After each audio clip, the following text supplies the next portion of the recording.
Welcome to the Off the Road Again podcast. I'm Chris. I'm Ross. And I'm Sean Holman.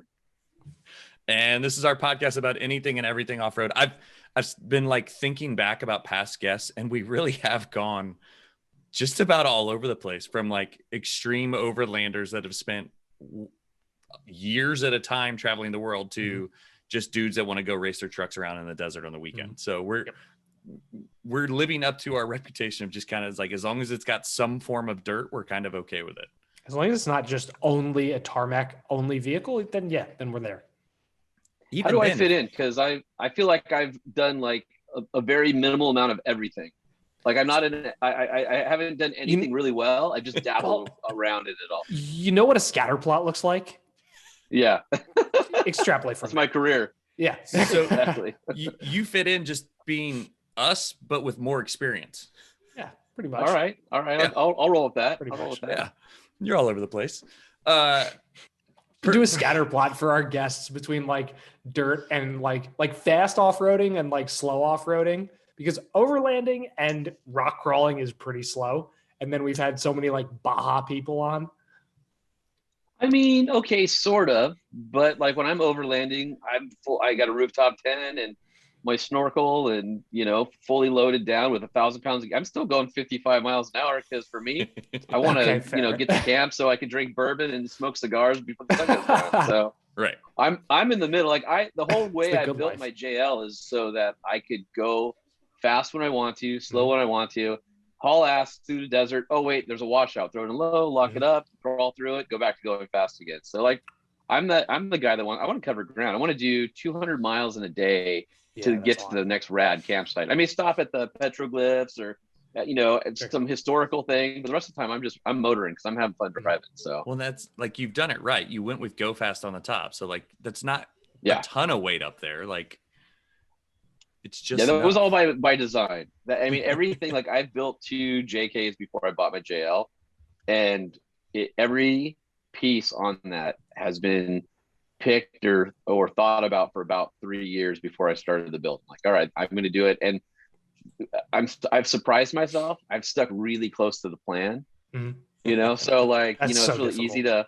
The nickname for it's the Farkle wagon, even though everybody knows it as the Adventure Jeep, just because it was sort of a joke about putting everything on it. And it's so easy for a Wrangler owner to just put every Farkle and widget on there and it's like the temper Book of yourself. Chrome for a Corvette. Yeah, for sure. So it's the Pep Boys version of a Jeep. You know the saying about Harley, right? If it breaks, make it bigger. If it sticks out, chrome it. Like there's got to be an overland version of that. We got to figure out what the overland saying is for that. What suspension do you have on the JL? So I've got the AEV 2.5, and I absolutely love it. Progressive rate springs. Everybody's like, oh, 2.5 doesn't feel or doesn't sound like a lot. You don't need a lot. It's so well designed, especially on a Rubicon. It sits an inch shorter than my JK did. And my JK had a Evo Enforcer with 2-tube Bilstein bypass, the prototype 8100s.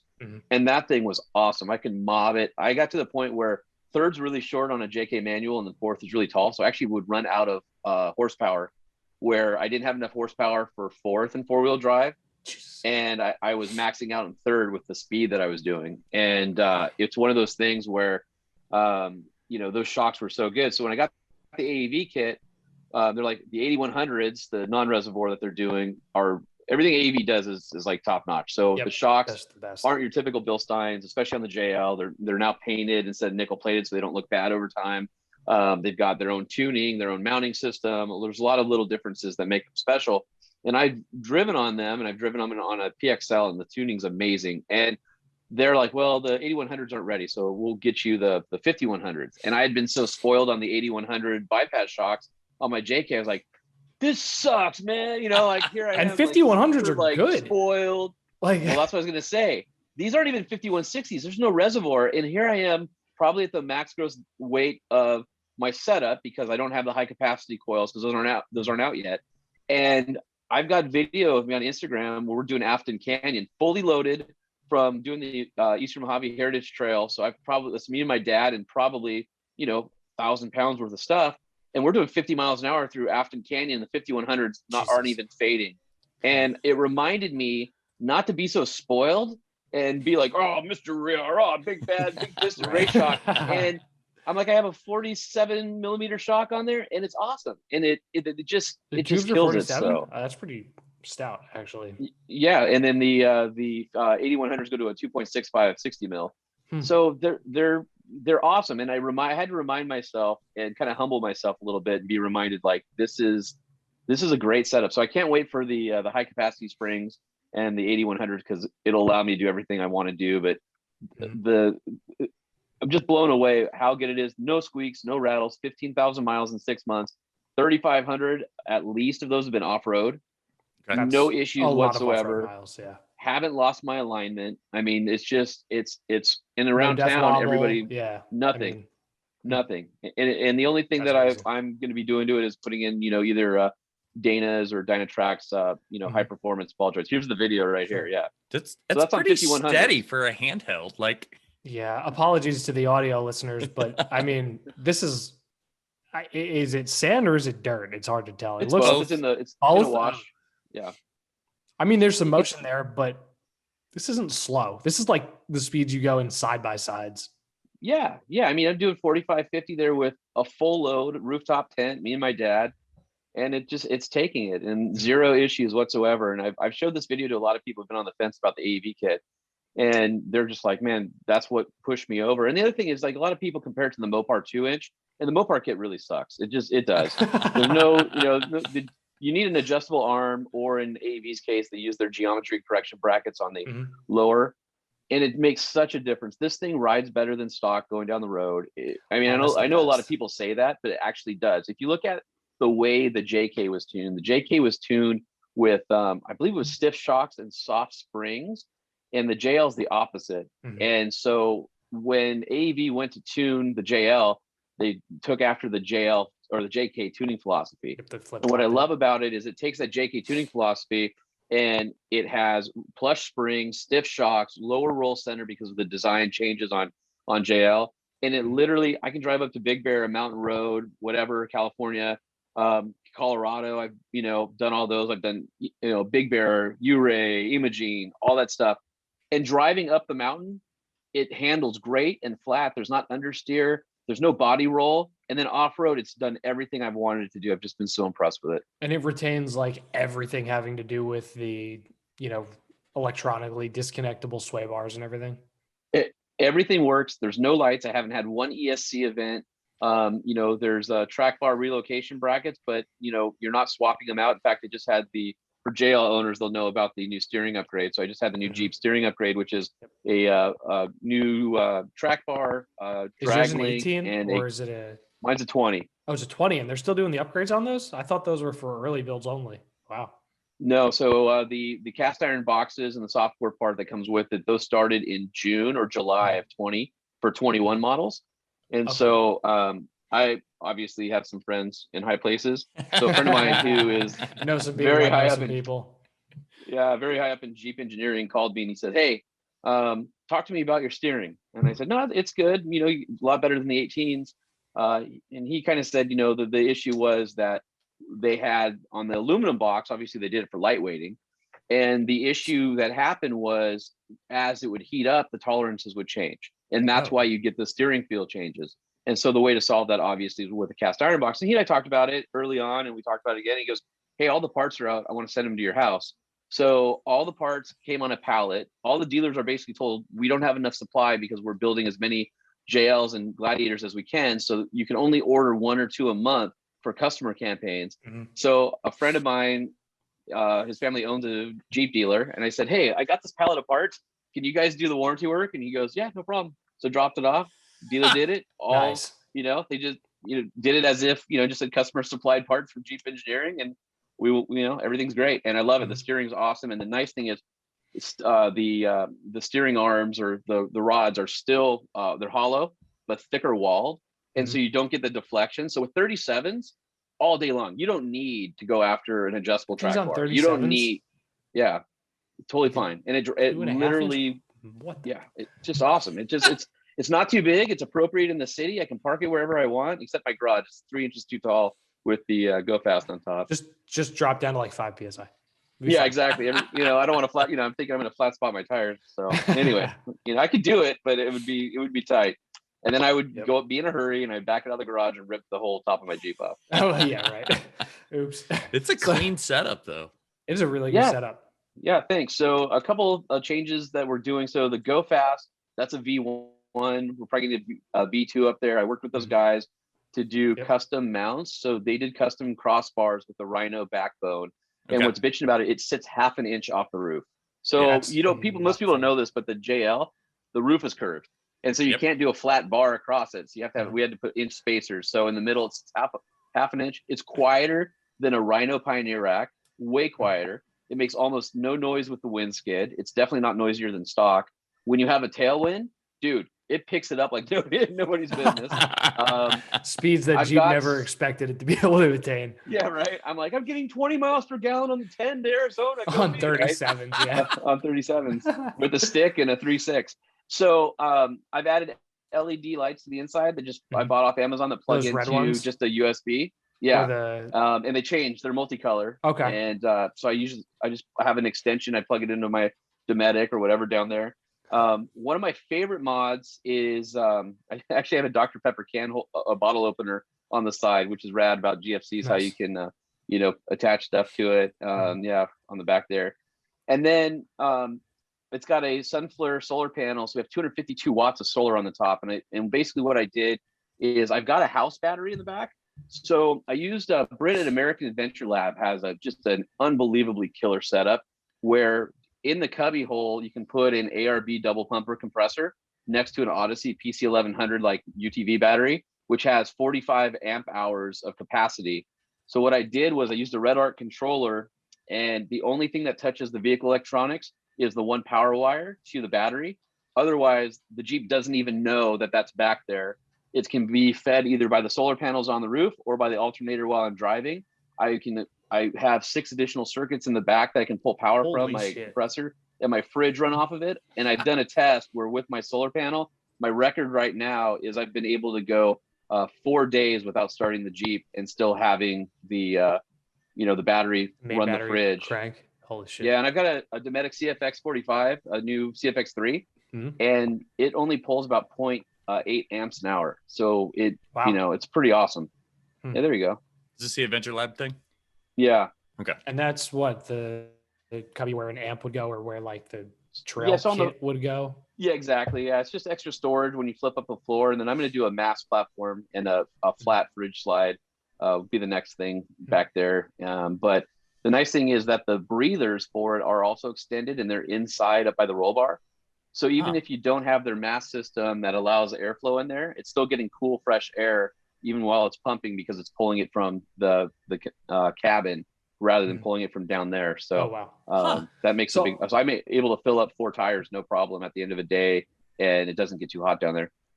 That's amazing, especially on 37s. But just to back up and looking at the pictures, I mean, this is probably ancient technology and ancient news by now. But regarding the JK versus JL roof rack mounting systems, a little change. So, and I mean, cue me in, because I don't own a Jeep. I aspire to, but someday. My understanding was that the JK didn't have enough rigidity up top, even on the hard top, and you had to mount it down to the body or to the frame.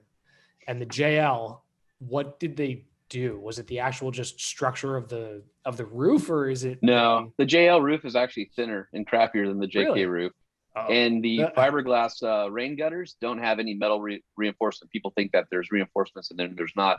So both the JK and JL can take advantage of Rhino Rack's backbone system, which you drill through the top. You have 3 pucks. You can kind of see them in my background there. And they bolt. They have like a structure that hugs the window back to the top that bolts it down to the body tub, so the body tub can hold it. I think a Jeep dynamically only has like 100 pounds of load rating. And when you do the Rhino backbone system, that goes up to like, I don't know, something ridiculous, like 700 pounds or 650 pounds of static and like 250 of dynamic, which is huge. So it's been a good setup. I get a little bit of creaking when the tent's up there, but it is what it is. It serves all the other purpose. I just turn the radio up. Fair, downshift and radio up. Yep. Yep. So, well, there's a lot of downshifting because I have a 3.6 and a stick. So there's that. That's okay. Although we're putting we're putting an Edelbrock blower on there. I was looking at all the different blowers, Rip, Magnuson, Edelbrock, Power, Pro Charger. And a couple things for the Edelbrock for me was everybody else is claiming like 380, 390 to the wheels, which is insane because like this loaded 35s, 37s are usually about 205 to 210 to the wheels. Yeah. And the Pentastar and the Pentastar has a higher compression ratio in this version than it did in the JK. It's like 10.5. That's a lot of boost to be blowing on it. So Edelbrock has a real number, and I'm not saying the other guys aren't real, but Edelbrock's number is 331, but that's still over 100 horsepower more, and it comes with carb EO. So like for me, I live in California, to be able to smog, it's huge. And then it runs on 91. I was just going to say, what do they quote that on? 87, 91. 91. And they do a lot of like, if you've ever done LA to Vegas, you know, the Baker grade, they'll tow a 7,500 pound trailer with their blower kits as they're tuning, going up Baker grade in the heat. They don't remove any safeguards from the computer, so that all your NOx sensors and everything else are still there. Fuel off and everything. Yeah. So to me, it feels like I don't care about doing 4-wheel burnouts. I just want to be able to take I-70 in Colorado in 5th gear instead of 3rd gear, or not have to downshift, you know, when I'm going through Utah or something with cruise control set. I'm looking for the drivability. Plus with, you know, a root style blower on top, the torque comes in really low. It's like 2,000 or something like that. So and it sounds really fucking cool. Yeah, it's cool. You can't ignore that. I mean, supercharged. This one's actually quieter than I expected. When I've been kind of learning about it, I'm like, why didn't you make it louder? I want everybody to know. I want to sound like a Hellcat. It's right. It's funny how like those roads in like southern Utah, like I-70 in southern Utah, like it's like an actual like you need power road. Like for sure. When you do that cutoff from I-15 to I-70, and you start going east toward Moab, and you've got the first 2 hours through Richfield and Salinas and stuff like that, you're in the hills. You're shifting constantly, and it's like big rig passes me, then I pass him on the downhill, and I just want to be where once I pass the big rig, I don't have to see him again. You know? Are you on stock gears or? No, I've got 488s, and they help, but it's still, you know, I'm not super aerodynamic, as you can see. No. Well, it's windy as shit there too. Like, yeah, it is. That's one of the windy. I live in Kansas, and that's one of the windiest places I've ever been. Like, yeah. Oh no! But the cool thing is, if the wind is coming from the right direction, it helps me out now. So I just need that in my back. I need other position. There's a different formula for calculating 0 to 60 with the wind behind you. Yeah, I don't know what kind of physics that is, but there's a formula. Say on my way to the North Rim, the wind was coming out of the north, and so it was miserable the whole time across 70. Yeah. But then heading back to Denver, it was like behind us. It was a tailwind. It was fantastic. Like, well, it's rad when there's a tailwind because it like lowers the decibels inside by like 10, and you feel like when did I get a Lexus? This is amazing. Like that. It's honestly, there's times because the Wrangler has electric steering and it can compensate to some degree for some crosswind and things like that. Such, yeah, and so like sometimes there's not even really a sensation of wind. You have to kind of look outside, see if the bushes are blowing on the side. And there's been times where it was so ridiculously quiet inside. I'm like, I've been driving for so long that I have hearing loss now. And I realized, no, the wind's behind me. You know, this is great. So you ever get any lift like driving into the wind where the wind goes? I know it's only a half inch, you said, but yeah, no, it's that's been really good. And I've been tracking my mileage since day one, and I've actually, my record, and it was wind at my back, was 19 for a tank with this setup as it is right now. And typically I get like 14 and a half city and about 15 and a half to 16 highways is, you know, typically what this thing gets, which is fine. All things considered, that's not that bad.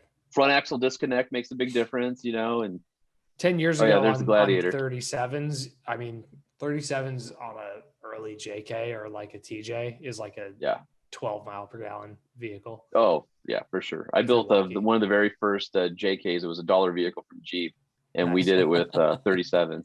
So this picture or the video that you're showing is a 4-wheeler of the year. We were testing the trucks, and this is me driving the Gladiator after one of my guys, Jason, went through in the TRX, and I wanted to see how fast we can get the Gladiator to go. And if you guys are familiar with Emmy Hall, she's a good friend of mine, and she's been on the show. Okay, so Emmy calls it the stapler because how it looks. Because it just kind of yeah. I love that. Oh my god. That's a very there's Emmy phrase. Yes. The next one is the TRX. You guys should see that video. That thing is rad. I don't know if you know Joel Fetter. He's a journalist, and he had his name is Crispy Shrimp. Tell him that sometime. He'll know where it came from. Okay, happily. But he was posting videos of the TRX recently. He's just doing donuts and like climbing hills and everything. Oh yeah, I saw. Thing sounds so like funny. a fucking monster, and like we've all heard it is a monster. Well, what's crazy too is it's so much more composed. Dude, there's no body motion. Well, exactly. So I was going to say, look at the body. So what they did was they have this thing that they started with Maserati, and it's called Skyhook. And so rather than active suspension that is working on countering what each wheel is doing, instead the computer is doing everything it can to keep the body level. And so it's not reacting to the wheels; it's doing stuff to make sure the body stays level. And it's a totally different way to approach it. And you can see it in these slow motion videos how level a TRX body is. It's like playing with the opposite end of the geometry. Yeah, it's just weird. Like you can see, I mean, and the huckability of these things is unbelievable. I know a lot of people are like, oh well, Raptor R just got announced, and the R's next year's V8. Raptor 37 just got announced, and they're talking about having, their new Fox shocks and the 3.1s, and everybody's got a big hard on for that right now. But what people don't realize is if you read in the Ford press release about it, it's still live valve, so it's compression circuit only, whereas the TRX shocks are both rebound and compression, and they're completely independent of each other. So they can be doing wacky stuff on the chart. And Ford is, saying something. Let me see if I can find it in my notes here. I mean, I think the independent stuff that's part of the reason that we're seeing such crazy flex out of the thing. I mean, it's I don't think there's ever been a stock vehicle that flexes like that, aside from maybe like a fucking, what was that G-Wagon with portals? The 6x6. No, the 4 squared or something like that. Squared or whatever. Yeah, the 4x4 squared. Yeah. Which I saw one a couple of weeks ago locally. I think I mentioned this on the show and almost crashed because I did like an over the shoulder. And by the time I looked back, I was like, oh, trees. I had a guy drive by my house in one. And I'm like, what's that doing here? I always look for the manufacturer plate to see if it's one of me driving it. Cause normally it's what, there's something cool around. It's like, oh, all right. Who's driving it? Or I had that one last week or something like that. There's the flex on our Ram Travel Index at 4-wheeler of the year. Yeah. Jesus. So Ford is claiming that the new 3.1 Fox shocks can do 1,000 pounds of damping per corner at desert speeds, and that the response time is 80 milliseconds, which is as fast as the human brain can process visual information, right? So that sounds like pretty amazing. Press talk. But check this out. Ford says 1,000. You know what the TRX shocks can do? 45. Hold on. I'm sorry. I've got in my notes. 1,000 pounds is less than 4,500 newtons, I think, is what they're talking about. And Bilstein can do that off 0 rod speed, and by 0.5 it doubles it by 0.5 milliseconds and triples that number by 1 millisecond in 80 milliseconds of response time. Sounds great. The Bilsteins do it in 12 seconds of response time. So Ford's really good, and it's compression and rebound. So Ford is really good at telling you, hey, these are the specs. But when you dig in, it's not like the Raptor. I love the Raptor team. I know guys on the Raptor team. I love the Raptor. I have a history with the Raptor. I helped save the Raptor. True story. So that is like right here in my heart. Like I love the Raptor. But I'm telling you, like, people are like, oh, the new Raptor, they got caught flat-footed by how good TRX was, and that's why the 37 came out, and that's why R is on the 100%. Way. Yep. And that's the shocks are amazing R this year, but they're not at the same level as the Bilstein. So, and this is where I get caught, because I saw someone today talking about like markup. Like the base TRX is going for 25 over, and then it depends where you go. That's stupid. I know a friend who owns a dealer, and they don't do markup. And if you find those dealers, they're out there. They're sold already, and you should have a relationship with them. But anybody who's doing that kind of markup is ridiculous. Yeah, like allocations that's and markups are two totally different things. Yeah. Well, Yeah. and a lot of times if you do the markup, you don't get the allocation next time around. So That's true. That was the Hellcat debacle. Yep. So The good those old guys are just days. trying to make a couple $100,000 quick and then yeah, not I get get this it. stuff Listen, in the future. it's COVID and pandemic, and not everybody's buying cars like they used to. And if you can support your dealership, that's great. But there's a price to pay. I think there, especially if you're going to be married to that customer because you doubled the price of the vehicle on them or something like that, or Right. 50% markup, which is silly. It's like Wonder the what way I the- used to watch Top Gear, how to figure out how much a car costs in pounds. You just cut it in half Yeah. and add it to it. Like that's what they're Yeah. doing with TRXs right now. Pretty much. I wonder if there's a deep correlation between buyer's remorse and paying over sticker. Yes, or if those I people would just imagine. they have so much money they don't I care. have buyer's Well, I remorse think every there's time I some of buy a those. vehicle. I have buyers. Yeah. Fuck. Yeah, that's true. Even when I bought my JL, it was 3 years in the making, and I got a killer deal on it and all that stuff. And AEV, I drop shipped it to AEV so they can do the factory build on it. Mhm. And I still was like, after I signed the paperwork, I'm like, do I really want a car payment again? And the Well, worst part was I bought it in February, but because of COVID, I didn't pick it up till June of last year. Oh my god! And Holy so I was shit. making payments on it for 4 months before I ever laid eyes on it. Well, at least it had 4 months less of abuse on the warranty. I don't know. I Silver guess. lining. I did 15,000 miles in 6 months and Yeah. visited 12 states and wheeled the crap out of it. So I think I caught up on that. That's pretty amazing. That's Like, it's in the driveway right now because I'm like, just sit there for a while. just look pretty. Yeah. I was doing It does. math the other day because It does. I finally got wheels and tires on I have a 08 Sequoia, and I've been trying to track down the right wheels and tires. I put Toyos on it, the AT3s, and Yep, great tire. They are. I was a little nervous because I've been a KO2 guy for freaking forever. I'm a KO2 guy. I But will admit the Toyos are right up there. It snowed the other day, and I have been thoroughly happy with what I've been getting at. But Huge fan. Oh, yeah, I've only had the truck for like 11 months, and I realized the other day that I was like, I put 19,000 miles on this truck this year. Like, Yeah. In a I put pandemic. 15,000 on mine, and I have media vehicles that I put another 20,000 miles on a year. So Yeah. like I drive a lot, and You I guys drive drive a a lot of shit ton. different stuff. It's crazy. How's your Like- back?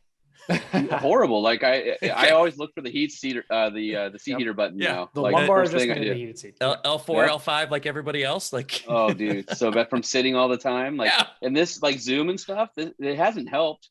No. Like I've worn my chair out. The chair I'm literally sitting in right now and bottomed out on my ass, and I'm Well, literally like, I've had back surgery. Take care of your back. Buy a new chair. yeah, no, it's like every time I go on the chair that has a good review is like 250 or 300 or something. They're like, and 3 weeks out, I'm like, well, screw that. And then I suffer for another 3 weeks, and I go back online and I go, nope, I'm not Yeah. ready yet. But I finally just sucked it up and ordered like a gaming chair, quote unquote. Yeah, Which I Yeah. use. I've never played a game in the chair, but it was like $150, and it showed up like 2 days later. It's great. well, I think any chair at this point, even like one of those little plastic chairs from preschool, would be better than what I'm sitting in daily right now. It does this- sound like an upgrade at this point. Yeah, so Beanbag bad. Like chair. it sucks because I found yoga and it totally helped my back. Yeah. And then I got busy and stopped doing yoga, and I Yep. just can't get myself to get back on the ground because getting up sucks so bad. Mhm. So I have the cure. I just need to stretch and take care of myself and walk and go do yoga and get on my bike. And it's like I'm All it takes- writing stories or whatever. Yeah. I feel all, like all it you- takes is you- 19 things. You've literally been Yeah. eavesdropping on my conversations with my wife lately. It's like I need to start doing yoga because my back is killing me. Yeah. Yeah. It's So- amazing. People go, yoga, what the hell is wrong with you? Dude, seriously, when you do it and you do it for like 2 or 3 weeks, it's freaking life changing. And Yeah. then you're like, oh, I'm good. And then you hose yourself again. That's the problem. Exactly. Just 100%. can't stop You get doing into the it. cycle. Yeah. But speaking of seats, I just wanted to touch on this real quick because Sean, to fill you in, I bought Chris's old V8 4Runner. So this is my third Okay, 4Runner, and it's Okay. my second 2000. That's a good one. Yeah, it's my second 2005. The first one I bought in Canada and brought into the States, and it was an abomination. And this one is much better. This one has Even after Chris owned 100 it? I do care Chris- pretty Chris well for it. took Like pretty good care Okay. of the thing. All right. This one has 130,000 miles more than my last one, and Uh-huh. the driver's seat is twice as good. The other one was Really? like, if you're sitting in the driver's seat, you're like this. Like, I forget what the It's because that guy who owned it probably sat on his wallet and he wore out that one side, and that's why his back's messed up. I was the 8th owner. That's not me. That's not me. No. I was the 8th owner of the V6 of the Canadian one, and this one. I mean, Chris, you were what, the second owner? You were the third owner? second owner. Yeah, you're the second owner. Dude, 8 owners? That's like saying I dated my wife after she dated 15 dudes. Like, no, dude. Like, just if you're gonna keep them, find the low owner ones. So it's amazing. Every time I get in the truck, I sit down and I had the other one for long enough that you settle in and you expect to have to sit a different way. Yeah. And my brain still looks at the speedometer and flip flops where because it was in miles per hour and kilometers per hour are. But it's so nice. Except it's so funny. I'll tell the story real quick. So we got 3 inches of snow overnight again. Wait, explain snow again. What? No, snow is this thing where it's cold and you get precipitation. It's like rain, but not. Wait, what's rain again? Yeah, seriously. Sean, like we're literally in the middle of like polar vortex here in the Midwest. It's fucking like crazy. Well, so I just got out because I was in Tennessee last week for the New Frontier, and that storm was coming down, and right like the day I was leaving was the day they were getting hit from the leading edge of that first one that came through. And I'm like, peace out, Nashville. Yeah. We have high temperatures that start with negative digits next week. Oh shit, really? Well, yeah. I go to Michigan a lot. It's like my home away from home just because I'm always out there for the manufacturers and stuff, probably like 6 trips a year or more. And like I remember one day it was negative 16 with the wind chill, and I'm like, I'm gonna just go feel what that's like. No. So I go walking down through the lobby, and the lady looks at me and she goes, "What are you doing?" I go, "I just want to go outside and feel it." She goes, "You're dumb." And so I walked outside, and literally like the breath was pulled from my body, and I was gasping without having done anything. And I walked back in, I go, "Oh, hell no." She goes, "I tried to tell you, you're dumb." And I'm like, dude, I warned you. Anyways, so Chris, I'm going to send you the picture for this story because it'll kind of clue things in. So I walked outside this morning. We got like 3 or 4 inches of snow overnight. Again, it's getting annoying. My wife drove the 4Runner yesterday because I took her car to get, Mazda maintenance. And I walked outside and she had parallel parked the 4Runner. Somebody parked in front of the 4Runner close enough that I couldn't go forward. And somebody parked behind it close enough that I couldn't go backwards. Thanks, guys. We live in like a complex. We don't pay an HOA or any of that stuff. You sent me a Miata photo. Yes. Okay. Getting there. Okay. So we don't pay any of that, but the people we rent from pay it. So they come and they shovel the sidewalks and they snow blow and they put salt down. So the landscaping truck that they have was like Tetrising the 4Runner in against the sidewalk. So I walked around for 10 minutes and at this point it's like 7:20. And I have to be at work at 7:30, and it's a 10-minute drive away, and I can't find anybody in the complex who is responsible for this vehicle that's blocking. Yeah, because they're inside being warm. No, they're like on the deep end on the other side of this like one street. So I was like, okay, guess I'm taking. So I took the Miata, and this is what the Miata looked like. You got it out of this after I had cleaned the snow off of it. I was like, all right. So I climbed in the passenger side and just like looked around. That's when you need to have remote top down, so you can just hop over all the snow to get in. I would have. I'm not a flexible person, and I had to make myself flexible. Did you throttle out of that? Like yes. I shoveled it so that you could see basically I could just hear that cold urethane bumper just creaking in the protest. It's totally fine. It's a super light snow that we've gotten. I did the thing where I like looked around and made sure that nobody was watching and just turned off traction control and just like careful talking about that light snow. We may just tell you should have taken a bicycle if it wasn't that big of a deal. You don't undermine your own story. Yeah, seriously. Light in weight, not light in how much. That's the thing. It's been so cold here. Like it snowed last Saturday. It's been so cold that like none of it's melting, so it hasn't gotten heavy at all. So like I like kicked some of it the other day, and it was just like a puff of white, and I was like, oh, okay, Sean, I want to talk Defender. Yes. Oh boy. Okay. Because I want to know how it did for 4-wheeler of the year. So before Sean before you elaborate on the Psy, Okay. A lot of the journalists who aren't exclusively off-road journalists have gotten their hands on this and taken it up, pretty basic trails, and been thrilled by how it did. So very curious to get the firsthand of the more, full-blown four-wheel drive side. Okay. All right. Where do you want me to start? Wherever you want to. Yeah, man, wherever. I mean, Chris is you're playing a video. This is from the Land Rover Drive. They're very capable. Yeah, the launch. They're very capable. For an air suspension vehicle, it has the best bottom out control of any air suspension vehicle I've ever tested. It doesn't have the harshness like the earlier generations. When everything works, it's a phenomenal vehicle. The problem I have with it is it looks, they shouldn't have called it a Defender. To me, this is a Discovery 6. It's the 100%. Perfect Discovery 6. It shouldn't have been, the Defender should have been something different. And this is a Discovery 6. And it's a minivan with swinging doors. For me, what it ends up being, the interior has that pass through, just like a minivan does. Yep. The shifters on the console like a minivan. This is the minivan for the Newport Beach moms who don't want a minivan and they want a Range Rover or Land Rover. This is what that is. Is that what the LR3 and LR4 were? I mean, that was for people who couldn't afford the real thing. But this is expensive enough where you can afford whatever you want. Fair. But it just, to me, it's the look isn't passionate. So I wrote a story back in September of 19 that I think Land Rover was really mad at me for, because they didn't invite me back for a very long time. And so I got to fly to the UK to see it in person for the very first time with a group of people. And so I'll just read you a quick excerpt from my story, and then you can kind of maybe you can tell me if I crossed the line.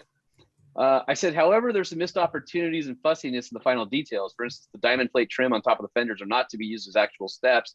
The clear lens over the headlights look right out of the late 90s, and bumper cut lines will make upfitting aftermarket bumpers difficult at best. There's also a cavity in the rear bumper that looks like it would be the perfect step to access items on the roof, but isn't actually big enough for a boot. And the design team actually engineered a curiously gratuitous and thankfully optional floating pillar that does a great job of blocking outward visibility while only adding an aesthetic that would be mostly appreciated by big city urbanites wearing expensive pointy shoes. Hey, maybe that's where they got the dimensions of the bumper step cavity, and fancying themselves members of an elitist design collective. Okay. Yeah, I'm gonna go with harsh but honest. So, I mean, and then all of it's just true, right? I mean, there's one other. I saw 3 of them today. They're selling. I work at a Volvo They're selling dealership. a lot. Somebody dropped off an XC60 and they picked up their significant other with a Defender. I'm very much and more, it sounds like people are kind of not championing for this, but being verbal about the fact that it should have just been called like Discovery. Or, it's not a Defender. It's still some defense. It just doesn't, to me, it doesn't look in a way that I'm passionate about. When you look at some of the really cool designs, some of the retro stuff from Bronco, which, I consulted on that for like 4 years. I consulted on JL. I was one of the first people to see JK, 4-door. So, I mean, I get a lot of manufacturers have me in to see stuff. And I was never super happy with where Land Rover ended up. And like one of the things I said in that same article is I said a full length fabric roof on the D90 allows rear seat passengers to stand up through the roof for safely sightseeing in dangerous environments overflowing with lions and venomous snakes that might otherwise be missed by vehicles sporting the optional blind spot. There's no reason for that to be there. It just, and the Discovery is an awful vehicle. It has this amazing ability to be both wallowy and harsh at the same time. And the quality sucks. And the Defender quality is way higher. But on 4-wheeler of the year, we had an issue where the screen died. Well, guess what? There's no hard buttons for 4-wheel drive. So once your screen dies, like, how do you control 4-wheel drive? So to us, you can't award that the winner, even though it did really well off-road. And people liked it on road, except they didn't like the blind spots. They didn't like, the taper or styling of the body. The screen is blocked by the. Is it full-time 4-wheel drive or is it part-time? It's full-time. Okay, so you can do menus like only makes it slightly less problematic. Well, the problem is that I call it the gentleman's wheeler. It's like a sophisticated wheeler for people who don't know how to use lockers and they don't know what buttons to push, what to turn off. The car does an amazing job of deciding for you to get you through whatever you're working, whatever obstacle. For the average person who might take the back road of a national park or something like that, it'll do everything you want it to do. It's great. The problem is that when you're Land Rover and you don't have a great history of electronics, don't put everything that needs to be, managing the 4-wheel drive system in the screen and then have the screen crap out for, realize that a day of testing. And so there's no other buttons to do it. I can't choose. Oh my God. I want to love it. When I first saw it, I liked it. I hate how the headlights look like an Explorer out of the 90s. I think they look like Jeep too Angry blobby eyes. And yes, they do. Yeah, it's just too they're blobby. Like just kind of frowny because they're not actually angled. They're like frowny. But the fact that the whole body's smooth. There's there's hardly any like character lines or thing. Like a Jeep is interesting. Even when you look at a Wrangler JL next to a Bronco, there's things I don't like about the new Bronco that, like, I think a 2-door Bronco, especially with top off, is awesome. A 4-door Bronco is a freaking mess because they have so many different panels intersecting. Yeah. And I still think of JL, like the body line and the way the doors are cut. So that's all authentic. It's not trying to be anything it isn't. Mm-hmm. And all that's functional. Even if people don't even realize that the fender vents that are on it, you're like, oh, it's styling. No. If you ever had a JK and you had hood flutter, those fender vents help to evacuate air out of the hood. That's one of the reasons that the hood doesn't flutter on a JL is because they can get the air out. Regarding the body line, one of my absolute fucking favorite things about the JL versus the JK is that they made the windows bigger, which is something that almost nobody does these days. But they hid it in how they did it because you don't notice it, unless you measure it. And so Mark Allen, who is the head of design, is a good buddy of mine at Jeep. And we talked about all that kind of stuff. And there's a goofiness. He took over JK. And if you notice, they fixed a lot of things. Like, for example, JK had exposed door hinges, but it had plastic covers on the tailgate hinges. So they made all the hinges exposed on the JL. The JK used the regular 7-inch light. The JL doesn't. It uses a bigger light because Mark always felt like the 7-inch light looked too small on the face. Things like that. The rake of the windshield, the drop line of the window. There's just a lot of interesting like surface texturing that the Land Rover doesn't have. The Defender just doesn't. It's interesting in that way.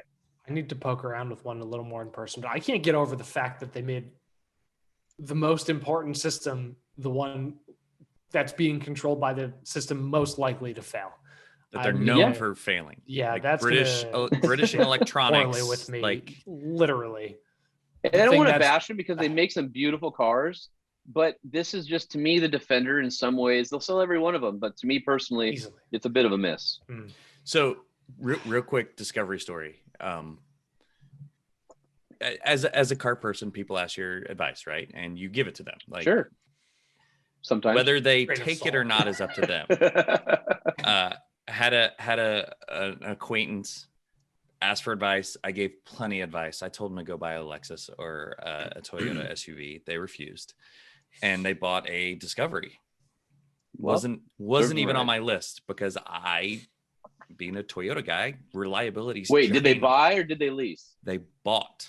So I always tell people, if you want one, lease it, and if you buy it, you better buy the extended warranty. Yeah. 100%. So within the first week of owning it, this is for the wife. The husband is driving it in the rain, and it starts to leak on his hands on the steering wheel. Yeah. Called the dealer or sunroof. Calls the dealer, and the dealer goes, "Oh yeah, it's a known issue. Just bring it in." Yeah. Not dealing with the known issue ahead of time, waiting for it to fail, then fixing it. And Ross, it was the windshield leaking. Yeah.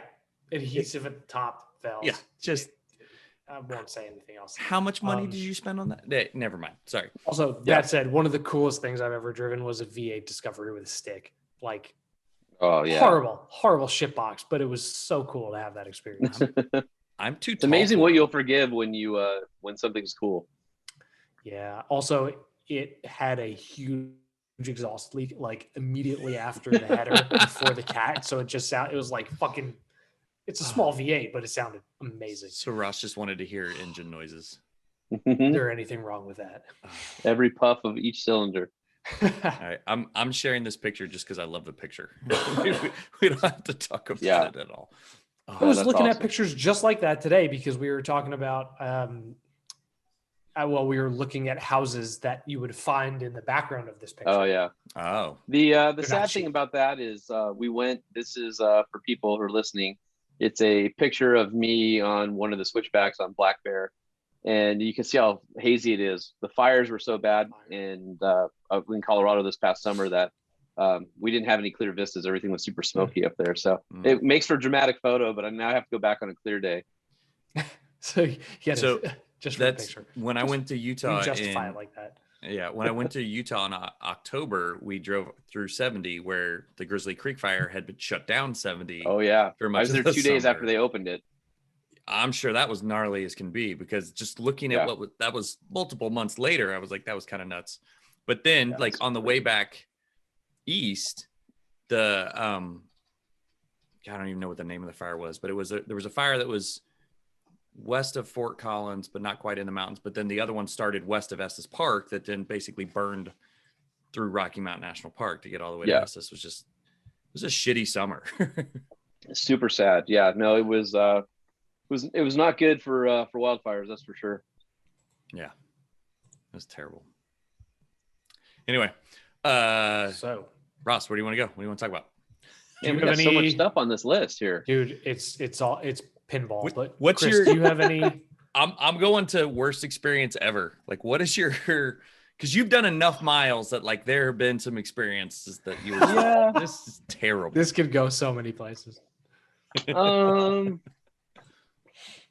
One was the first time I ever did Moab Rim. So if you ever done Moab Rim, the Z-turn and all that stuff, we had just stretched our really crappy TJ project, Project Teal J, which became Project Teal Brute, into a Brute.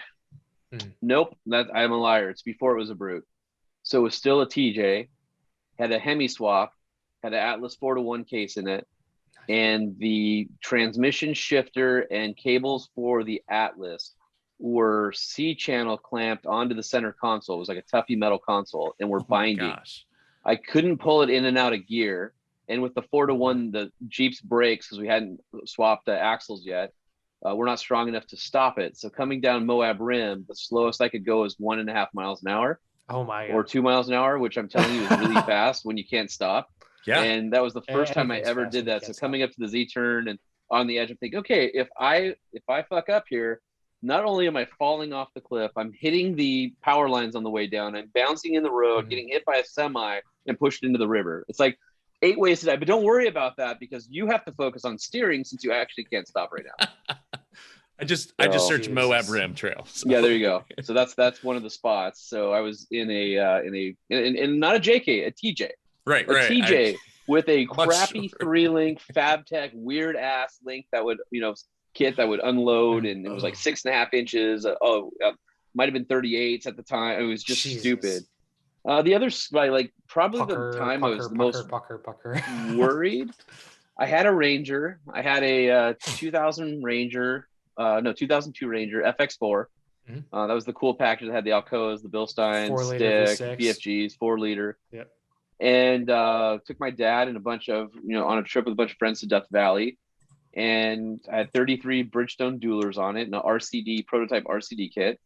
And I was coming around really fast around a corner, and there was a boulder that had come down, and I nailed it at about 50 miles an hour with my front right tire.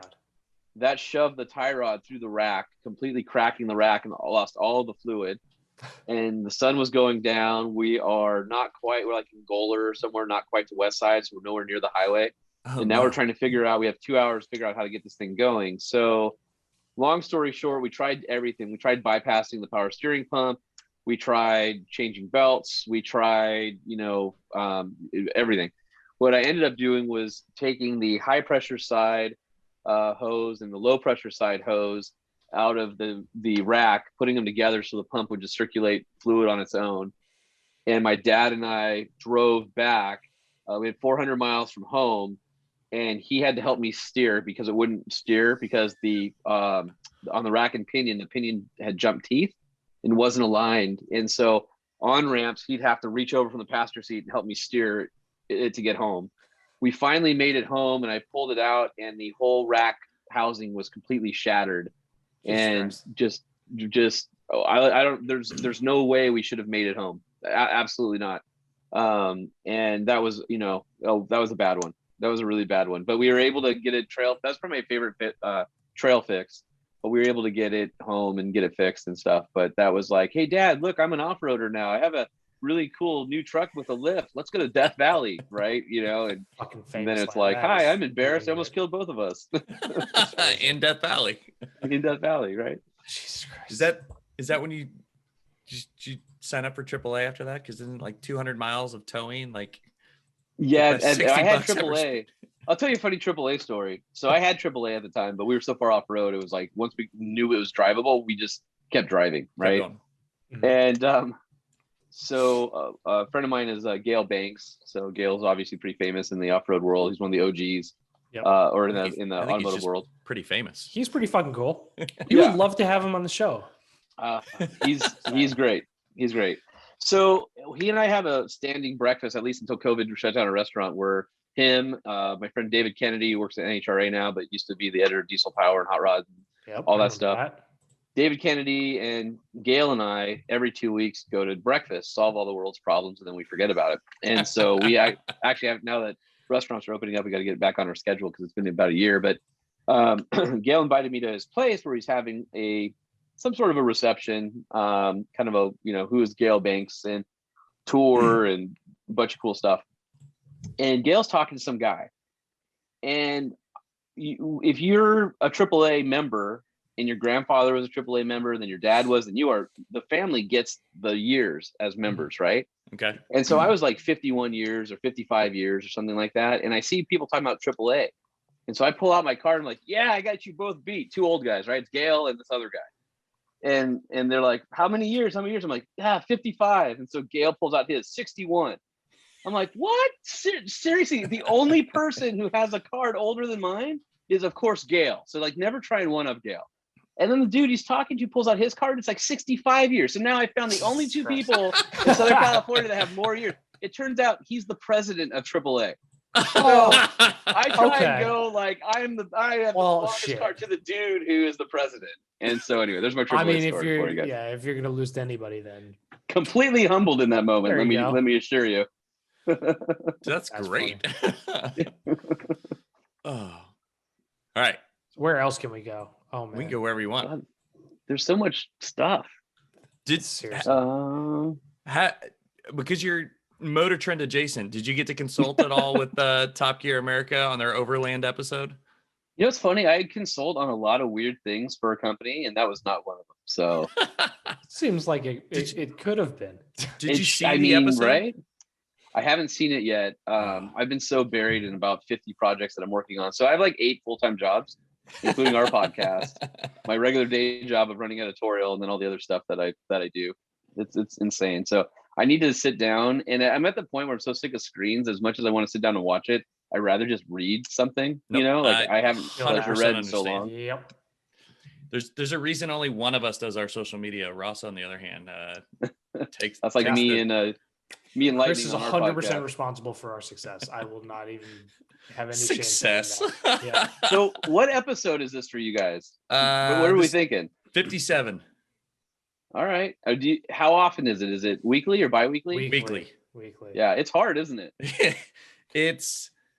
I mean, we talked about doing it for probably 14 months before. We talked about it for quite a while. Yeah. And then we both write for Hooniverse.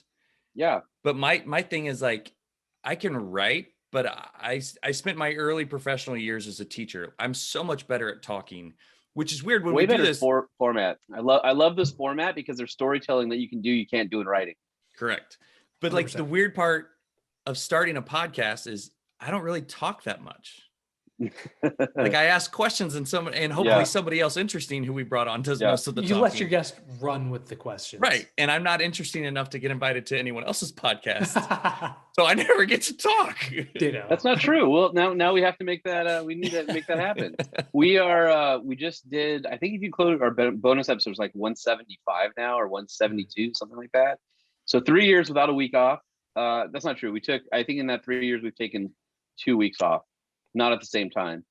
And it's so hard in the podcasting world to be consistent, but we'll be, by summertime, we're going to hit 1 million downloads. So that's like my big thing that I'm super stoked about, because that's awesome.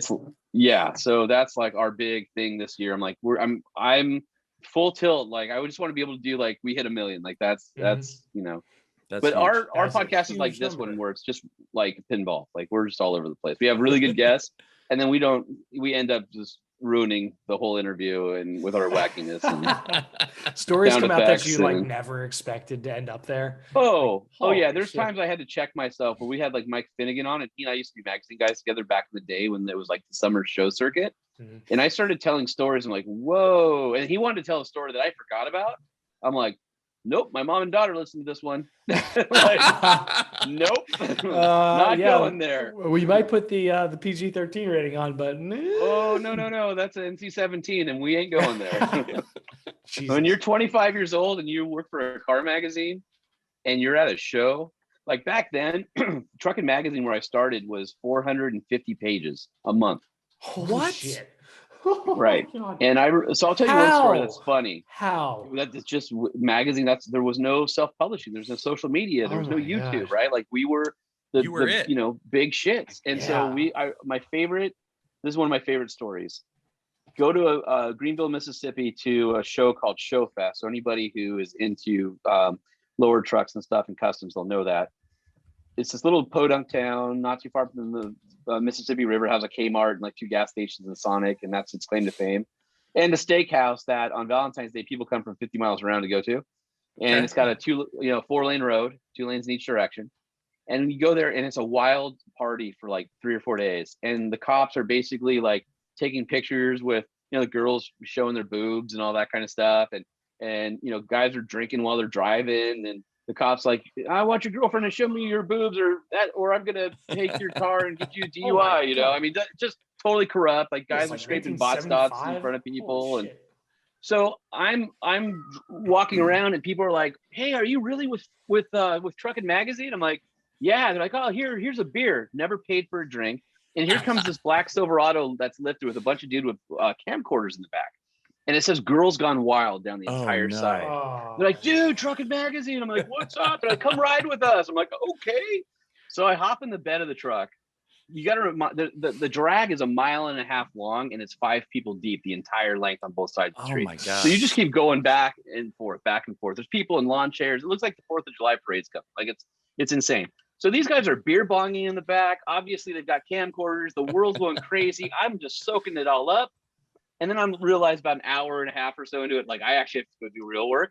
And I'm like, "Guys, I got to get off here." And they're like, "Oh man, no problem." I go, "Hey." And they go, "Hey, are you really from Truckin' Magazine?" I said, "Yeah." I go, "Are you guys really from Girls Gone Wild?" He goes, "No, my buddy owns a sign shop." Nice.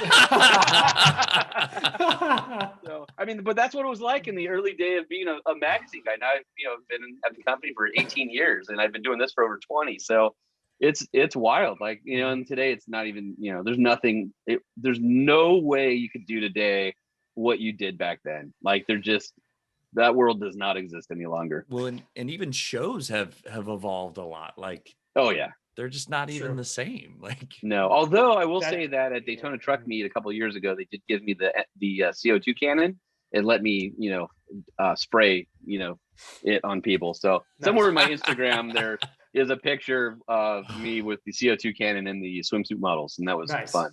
I have a feeling I sold it to my wife as saying it was humid and hot, and I was cooling them off. I'm not sure she bought it, but she walked away rolling her eyes, and that was it. So yeah, sounds like the appropriate response. It was a publicity stunt. Oh man, I'm gonna have to scroll for a while to find out. No, I was gonna say it's deep. I'm sure things are very different now, but I've been at like post New York Auto Show parties and seen some pretty questionable stuff. The thing about those though, it's different. It's a pinkies out bougie crowd of high function alcoholics that will hook up with each other, Yeah, I mean, and that's literally the summary. yeah, intermingle with the PR girl or something like that, or some crusty old, dude. Yeah, I mean, it's just, there you go. This is Daytona. That's Daytona. I do love that stuff. It's so good. Yeah. This is the sad part about my time from LMC is I don't refer to the trucks by the appropriate generation. I refer to them by the catalog code. So like, yeah, you were there too long. Yeah, that's like a 60 to 66 Chevy, but to me that's a CBE. Like that doesn't help anyone. It's like no, nobody understands for part number. Yeah, you have to know exactly what you're talking about. Just to touch on what you started touching on, I did watch the overlanding episode of the Top Gear America. Yeah, I appreciate that they touched on it. I like the guys. I don't ruin it for me. I got it now. Yeah, I have to watch okay. it. Let's just say. Let me put my hat on from Motor Trend Group, and I just tell you, thank you for watching and subscribing to Motor Trend on Demand, and we appreciate your $4.99 a month, or if you got a deal, $1.99 a month. And I got a deal. Got a deal. Because we're also loosely tied because Jeff from Hooniverse is doing Shift Talker, so he's also a consultant or producer or something on. I think he does Gear. notes. Yeah. He said, yeah, he does something. So Yeah, anybody can be an executive producer these days. I think Dax's experience is, I think it's an archetype for what happens in overlanding too often. I won't go into more details. Okay.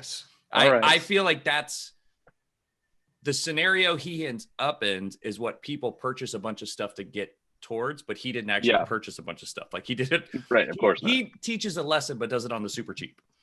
Okay. I like that. I'll have to watch it and support my company. Yeah. Of back when the last Top Gear America iteration was around with Tanner. No, that was Top Gear USA. Top Gear USA. Sorry. Let's get this right. I corrected myself on that the other day with my wife, who was watching this episode with me, only because she listens to Dax's podcast, and I got her to form. Oh yeah. Now she's trying to acclimate herself to the crazy. I tried getting Dax on our podcast. We're a family now. Yeah. So do we. Yeah.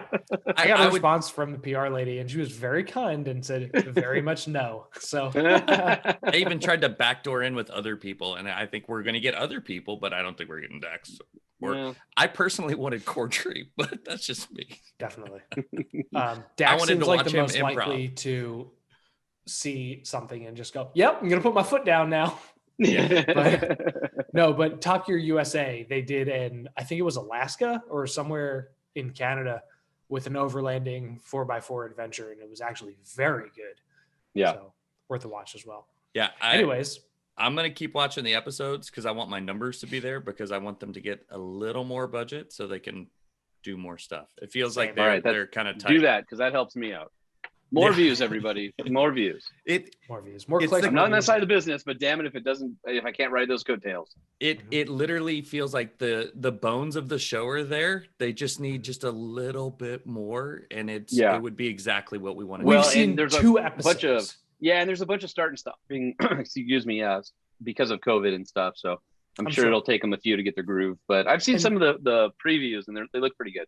No. Don't forget what we're comparing them to. And even if you watch this consciously thinking about how it's 3 guys who have never done this before together in this kind of setting, you're subconsciously comparing it to wait, like the 3 of us, we could do our own show. Let's do it. Come on. I'm in. Yeah. Now. Let's just who's go. Getting funding? Oh. All right, I'll get back to you. Yeah. Hey, we can go shoestring budget, but it's going to be shoestring. We'll just no. Chevy S10s for everybody. No. We're shooting it with a gritty quality that says authenticity. Is that what happens that's how when you shoot it on that. iPhones? Yes, it's authentic that way. You shoot it on iPhone, then you spend $25,000 in post-production, and that's how you get a shot on iPhone commercial. There you go. There you go. It's all we have to do, just like meet up somewhere, and we have phones. We're fine. Hooniverse has writers all over the country, and we've been joking for 2 years about Hooniverse Goes Off-Roading, where we all actually go to somewhere. No. We've been joking about this almost since I started, which was 6 years ago. Well, I've only been there for a couple years. Yeah, no, it was one of the first things that I said. I was like, we should have a meetup, and we should go off-roading, because this was after Smoking Tires started doing The all car goes all to cars. Yeah. So the anyways. only problem with being media and doing off-roading is you have to work while you're enjoying the thing that you're doing. Yeah, that's kind of hard sometimes because I try and do little driving with Sean videos on my Instagram, and I've got some good TRX stuff in there. But yeah, it's hard to balance that and take those notes. So everybody else is like, "Oh, dude, that was awesome," and it's a paragraph in their story. Me, it's the whole story is about it. Yeah, right. So speaking of drives and press and stuff, how was Frontier? And what kind of? So no, haven't driven it yet. I saw it a year ago, so I knew it was coming. They flew me out. I was okay. the only journalist who went to see it in person. Wow. In person, it's even better than the photos. Like, it's just the proportions are just right. It's going to be a great little truck. It's not a Nismo or it's not a TRD Pro competitor, but they do have possibly a Nismo model coming. I'm going to start that rumor right now. And so it really plays with Z71, FX4, TRD off-road. Okay. It doesn't play with ZR2 and TRD Pro. Big boys. Yeah. But okay. They just announced not too long ago, Lynn Woodward, when she was on Rebel Rally, had him on hers, the 6112 Bilstein Nismo upgrade. And since it's the reworked version of the old chassis, these shocks will work on the new one. The beauty of it, before Toyota left Bilstein and went to Fox with their really crappy internal bypass shocks. The ones now, I only say like that crazy? because the OE IBP stuff sucks. Sorry, I'm not a fan. But the 6112s are what they had on the Tacoma TRD Pro. Mm-hmm. So now Nissan's offering that as a Nismo upgrade. So the right parts are there to take this truck to that next level. A little bit of lift, a little more wheel travel. It's obviously a really dependable, durable truck. The tech in it's awesome. The body looks great. I'm excited for it. It's one of my. It's good. I think it's quickly going to become a favorite. It's probably an underdog because it's a Nissan Frontier. But I think that's going to draw more people there. And I think it'll help sell Titans too, because I think a lot of people go to the Nissan dealership looking for a Frontier, but needing more truck and not even knowing that the Titan exists. Right. I actually, one of the guys that I used to off-road with in the 4x4, the 4Runner world, he gave his 4Runner to his son who was going to college, and he bought a Titan to tow his camper. I couldn't believe it. It's a great truck. It is a great truck. No, but the Frontier, I've done, a lot of off-roading with the Tacoma community, and I've never owned a Tacoma, but I've driven a 4Runner with the Tacoma. It's so guys. old. I mean, it's all about the lower. They still have a C-channel frame with rivets. Like it's just old. Yes, but I'm very curious because the Frontier, in everything I read, and shit, you can go on Expedition Portal or Overland Bound or Overland and read every story you want, but everything seems to point to the Frontier just being like an honest, you can beat the shit out of it kind of truck that actually is like it. I think it has there's a factory rear locker and everything. Yeah, it's got the Pro 4X is Bilstein's, and I believe they're 46 millimeter on the 46 millimeter on the Pro 4X, and on the TRD off road that also has Bilstein's, they're only 36 millimeters. So you actually get a bigger shock, and leaf spring, Dana 44, rear locker. I mean, it's got fully box frame. The nice thing about the F Alpha platform is, with the fully box frame, it has deep draw frame rails, and so all of the transfer case, none of that sticks below the frame rails like it does on the Toyota. So now you have a lot of protection. Not fully boxed. It's not, and that's one of the things I don't like about it. And the brakes on that platform, drum brakes, whereas the four-wheel disc on. Toyota. It's deserved the reputation it has, but I know I'm pissing people off here, but it's not the best truck out there right now in that class. I genuinely think Toyota is selling quite a lot based on reputation. Oh, 100%. Yeah, no doubt about it. Which they have been for years. One of the comments I did read about the Frontier, though, is that it's going to be a fucking disaster to put an aftermarket front bumper on that thing. Yeah, so I talked to them about it. They know. I think what you'll end up seeing is it's going to be more like the Warren bumpers that they have for Toyota, where they just cut out the skid plate area and have a winch in the middle, and then you keep the body lines. You'll see more bumper. Of that. Yeah, you're not going to see like a Fab Fours bumper probably, because it's going to, unless they can figure out where to make those cut lines on it. It'll be 600 pounds. Yeah. So I actually think that I do think skid plate inserts, I think those are actually a really good way to go for these trucks, because you don't want that much weight on the front anyway. That's actually the route I'm planning to go with. So the last 05 4Runner I bought it mostly built and then just finished it up myself. Chris's is completely stock. So instead of doing the full metal plate bumper all the way across, which on the last truck was great, but weighed so much, I think I'm just and going you can feel it on Tacomas. Well, on the 4Runner too, you can feel it. Yeah. Especially once you pull all the sway bars off. Yeah. But yeah. On this one, I'm just going to do the winch mount, center insert thing. Yep. And those work great. I mean, it's like 60 pounds, Yeah. And it does everything you need it to do. And then you trim it still looks good. The bumper. Yeah. And you trim the plastic on the outside of the bumper. So you get the good approach angle without actually cracking the bumper.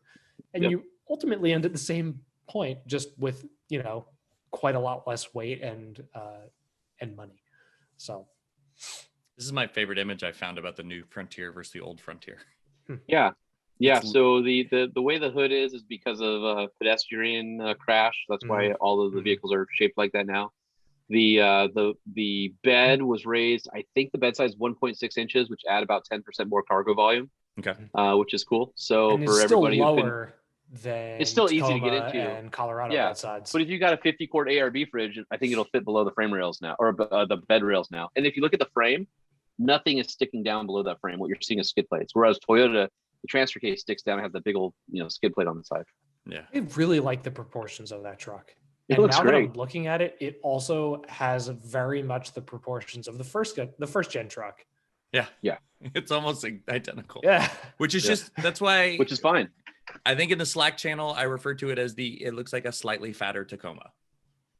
Yeah, I think it looks the like reason it looks like a Tacoma is because of the wheels. Because when you see it, I see more Titan Warrior in it. See a little bit of GM, a little bit of Ram in the headlights. But overall, I mean, it's a 3-box design. Like, what are you going to do? Right? How do you make it different? It's a small pickup. It's only going to. But it's awesome because it's to me, a successful design is when you want to pick it up like a Hot Wheel and drive it through the sandbox. Yeah. And that it's when you see it, that's exactly what you want to do. It's a good looking truck. The Toyota, I mean, shit. It's got better. Look at all the stuff hanging down on the Toyota. Look how smooth the underbody of the Frontier is in that photo. Have you driven Ranger? Yeah. In fact, I just drove the Ranger Tremor. Yeah. Okay. How do you feel about it? So go on my Instagram at Sean P. Holman, and there's a video about it. But so Tremor is that ZR2 TRD Pro competitor, and it's a little different than Gladiator. I don't really consider Gladiator in that same space because it's such a different machine, but definitely puts the Toyota on blast for sure. Really? And has a better interior than the Chevy. The Chevy has some stuff I like better. The Multimatics are a little bit better than the Foxes that are on the Tremor. But I was blown away. I don't typically like terrain management because I don't like the car to do my settings, but Ford did a really good job. I found out 4 high, traction control off in sand mode and a wash. And the little Turbo 4 has no problem like pitching it sideways and steering with the pedal, even in 4-wheel drive. That's awesome. It was a blast. The Foxes have rebound and control inside of them. They worked on the jounces. It's got a 1.2 inches of rear suspension travel increase to 8.1, and the front is 6.5. It's 0.2 inches of increase in the front, or 0.1. But terrible. They reworked the geometry of the knuckles and softened the sway bars, so it actually feels like more travel. It's not harsh at all. It feels like it's more like 7, 8, 9 inches, and it's sort of like the ZR2 in that way. The only difference is it's a little bit soft for me. It's marshmallowy on the road, and so like totally eating up highway miles. Rad. It's quiet. It's smooth. Have you driven? Sorry to interrupt you, but have you driven the more like standard FX4 Ranger? Yeah. Does the ride quality improve on the highway the same way the Raptor ride quality improves? Yeah.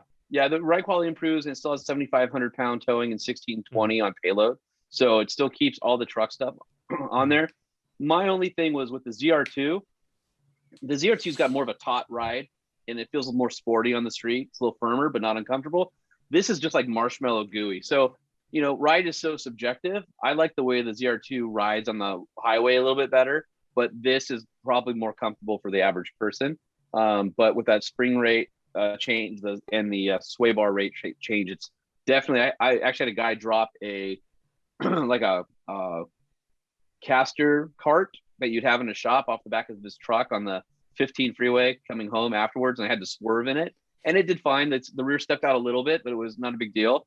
But it also, I just was like, again, it just felt soft to me. It wasn't. It's not dangerous. It's not scary. But I would imagine the ZR2 is a lot more fun to drive up a mountain road than probably the Ranger is. Although the Ranger off-road can match it in a lot of ways. It doesn't have the rear locker, or the front locker. It only has a rear, but the traction control and all that within the Ranger is pretty phenomenal. And the Chevy, you can turn it all off and just totally be a driver's vehicle, which is awesome also. So I was pleasantly surprised. It was a lot better truck than I thought it would. It's a good kind of stopgap until Ranger Raptor comes in, another 18 months or so.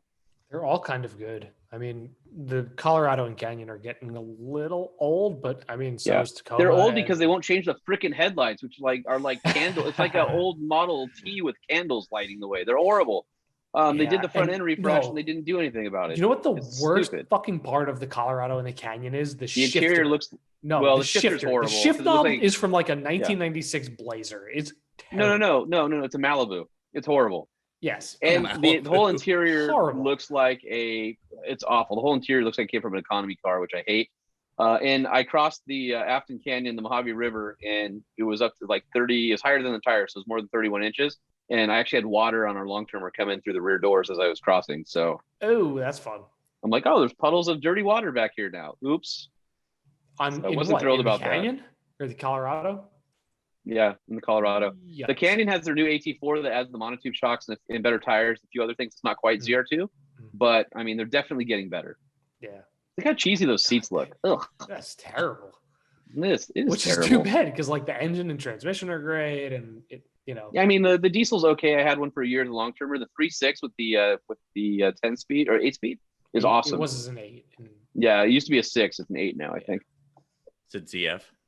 Yeah, it's no, that's GM's. It's in-house. Oh, yeah, and it was horrible in the full-size vehicles. The 8 speed was awful. Steer away from 8 speed. Get the 10 speed if you're a GM guy because the GMs are way better. The 10 speeds Ford and GM combined, right? Yes. That was a partnership. 10R80E. Yep, and they're both good. So I'll blow your listeners' minds right now. This is a piece of trivia that I shared on our own podcast, and I still get letters to this day about how I ruin people's trucks for them. So I'm going to do it to your audience as well.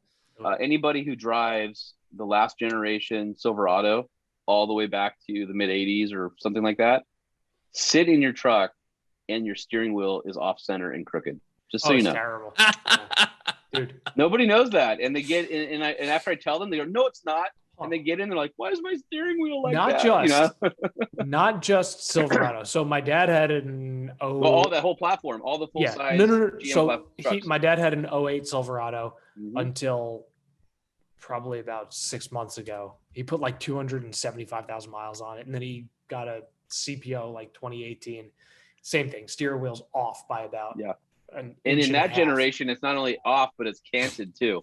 Yes. Which is stupid. I had both a 2004 GMT 800 Tahoe and then a GMT 800 Avalanche. GMT 800 was the best version of that truck. The 900s look better, but the dashes crack and there's all sorts of quality issues. 800s are badass. They are. They still are. A friend of mine was the chief engineer for GM body on frame trucks. And I gave him shit for about 10 years about the steering wheel. And when the current one came out, which is the T1, the previous one was a K2, he calls me up and he goes, I fixed your freaking steering wheel. So I'm taking ownership of that. Anyone who has a current Silverado, you got to find something else to bug about now. I know, right? So you're saying all the way up to K2? Yeah. What model year is that end at? Is that like 2016? It was no, that's 2018. 818 through No, 400 offset too. Is it 400? I think so. Yeah, I think it's 400 through K2. No, my parents had 3 400s, and I have no seat time in that. The problem is GM's too cheap to change the hard points, so as the bodies got wider to accommodate the hard points for steering and suspension stayed in the same spot. So they just. And I remember there was a meeting. A friend told me about a GM. They're like, "Well, why is that a problem? We don't need to. Why do we need to fix that?" And I'm like, "That did not happen." And he's like, "Yes, I was in the meeting." I'm like, "That's dumb." But it kind going of outside works. in -16 because you're from California, dumb. Because if you think about it, the average American driver is going to steer just with their right hand. So if it's closer and cocked towards your right hand, and the shifter, I think it's for the big American bellies, like when they get in, it won't touch the steering wheel. That's what I think. So okay. My next door neighbor has I'm never gonna unsee that. Thanks. My next door know, neighbor right? has I think it's a 17 Sierra that I want to go sit look in it. at. You'll see it instantly. Line it up with it's the not even on the close. seam of your zipper on your jeans. Go right down and look where the logo is on the steering wheel. It's offset about an inch and a half to your right. And you'll never be able to not see that ever again in a GM vehicle of those eras. Well, as I'm like looking at interior pictures, I'm like, holy shit, it even looks like why do they shoot them at an angle? It makes it worse. It's like a good inch and a half or 2 inches too. Like when you're only inch and a half. Yeah, it's not insignificant. No, but God, some of those trucks are some of them are so bad, but some of them are so good. Like an 05, 06 GMT 800 with like Z71 and everything. They're so hard to find. All of them in the Northeast have rusted into the earth. Yeah, they have here too, and I still see them on the road. Yeah. My favorite is there's a guy running a Nissan hardbody pickup that literally looks like the bottom half of the truck has just done like speed holes, like the entire, like somebody shotgunned the bottom of his truck, and he's still running it. I love it. It's fantastic. Oh, I think we've reached a natural stopping point. Wow, I didn't even get to, let's see. I'm looking at the list that you guys gave me. I didn't even get to, off-road hacks and tips. Can we end with that? Yeah. Then? Oh, yeah. Absolutely. Let's do that. It's been actually a while since we've ended with one. Yeah. All right. There's only so many. So we kind of ran through what all the obvious ones are and then kind of just skirt past it. Yeah, I actually had trouble with that. That's why, and I don't think these are that great, but I'm going to do them anyway, just because screw it.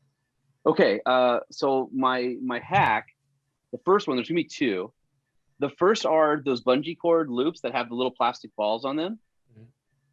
Use those. Buy a package of them from Harbor Freight and wrap them around your roll bar. You will not understand how many freaking uses you'll have for those things. You can make them longer by putting them together. You can hang trash bags off of them because the little ball is there. Dude, I'm telling you, go to freaking Harbor Freight. It's a plastic crappy you get box. 40 in a plastic container. Yeah, and then wrap 10 or 20 around each side of your roll bar. You will lose them. You'll give them to friends. You will find new purposes for them. They're unbelievable. Okay, so that's number one. So these, right? Yes. Okay. Yes. Hey, all of them. Just putting put them that somewhere on in your vehicle. To buy list for the 4Runner. That's seriously, they're actually so fucking brilliant. They're so cheap.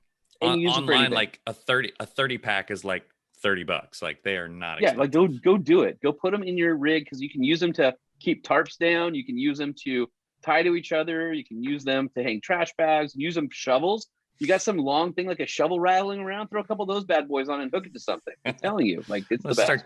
Start strapping kids down in the back of the truck with them. Absolutely. Then you might need a 60 pack. I probably once a year go to like Walmart and buy a thing of bungee cords because they've disappeared. They're so exactly. Oh, we're on the trail and something broke and I don't need 30. Yes, you do, because you're the only guy in your group who thought about it who's going to have them. So you can give them out to your friends and All right. The other one is everybody who stresses on their Jeep or pickup truck everybody who stresses on their Jeep or their pickup truck that doesn't have a rear tow hook. And they're like, I need a rear tow hook. And I'm like, you have a hitch. So then they go to 4 Wheel Parts and they buy a hook that goes into their hitch with a hitch pin. And I'm like, what did you do? I bought a tow hook. Why?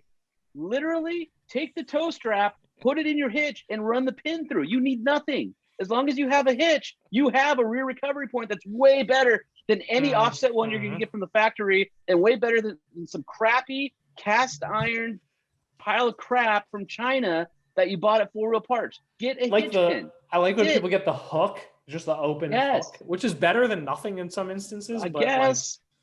Is it? So anyway, that's my hack. Just I know that the guys who've been doing this a long time get it, they know it, but there's a lot of new people who are like, oh, right, like something just went off and they're like, I didn't even think about that. So that's that. Okay, and then my tip, because I've been doing this a long time and I've fallen victim to this. We talked about it a little bit in the beginning. Just don't buy everything possible because you end up with a Frankenstein. Go into your build, have a clear idea of how you're going to use it, a clear idea of what problems you want to solve, and build a budget around it. Don't get hung up with Amazon offers like cup holder inserts with a funny logo that you don't need. Like, stop. Just, you have your cup holder has plastic in it already. You don't need those. Save those for something else. That's my tip. That's where it needs to end. There you go. Those are my big big hacks and my big tips for you guys. I like having a plan, and also like just go use it first. That's what see what you actually need. Yes. Like you might not even need 37s. You may find out that 33s do everything you need, and maybe you get better shocks because you didn't need a suspension kit. Yeah. You were able to get your fridge for the back or whatever the case may be. Yeah. Trust me, in most cases, a fridge is way more useful than a suspension lift is. I wanted a winch for a long time, and I felt like we had for a while, we had a string of like 3 shows in a row where we had Rebel Rally competitors. Yeah. We had Emmy and Rebecca. We had Lynn. Yep. And I'd ask them, winch or traction boards? And every single time they'd say traction boards. Mm-hmm. Yep. Drastically. Winches are great the one time a decade that you need it. I've been in situations when the Power Wagon first came out. We had one of the early ones for four-wheeler, won four-wheeler of the year.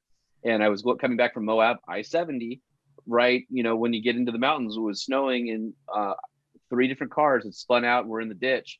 And I winched them out with the Power Wagon. We wouldn't have been able to do that with traction boards. On our recent four-wheeler Overland Adventure 20, there's a picture of me grabbing a Xterra from keeping it from rolling over. And then there was an 8,000-pound 4Runner that was on the trip, and he literally could not get up that 4Runner. Yes, and he literally could not get up that hill, and I had to winch him up with my Jeep. So there are times when a winch is good. People will ask Warn or Super Winch or Badlands. Get what you can afford. Get the nicest thing you can afford because you're probably not going to use it lots. I'm a Warn guy. Yeah, I saved him from going over. Those are the Rogue Overland guys. How did they add 3,500 pounds to a 4Runner? He had everything on it. He might have had another 4Runner bolted in there. I'm not sure, but it was so heavy. I felt bad because he didn't have a front locker, so he's climbing this ledge out of the water, and it's kind of Chris, go loose. back to that.